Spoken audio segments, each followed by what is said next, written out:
We will now have Zoe Nelson and Jacob Allen read a poem. Why Wear a Poppy by Dawn Crawford. Please wear a poppy, the lady said, and held one forth, but I shook my head. Then I stopped and watched as she offered them there, and her face was old and lined with care. But beneath the scars the years had made, there remained a smile that refused to fade. A boy came whistling down the street, bouncing along on carefree feet. His smile was full of joy and fun. Lady, said he, may I have one? When she'd pinned it on, he turned to say, Why do we wear a poppy today?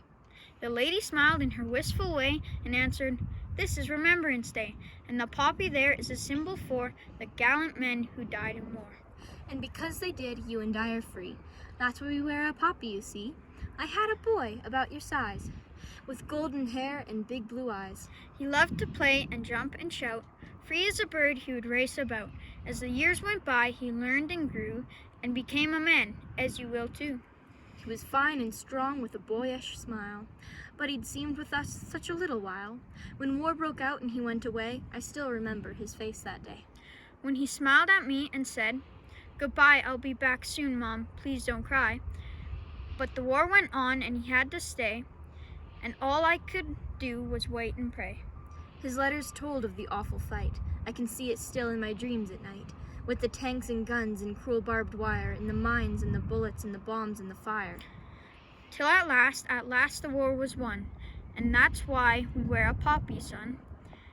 The small boy turned as if to go, then said, Thanks, lady, I'm glad to know. That sure did sound like an awful fight, but your son, did he come back all right? A tear rolled down each faded cheek. She shook her head but didn't speak. I slunk away in a sort of shame, and if you were me, you'd have done the same. For our thanks and giving, if oft delayed, though our freedom was bought and thousands paid. And so when we see a poppy worn, let us reflect on the burden borne by those who gave their very all when asked to answer the country's call, that we at home in peace might live, then wear a poppy, remember and give.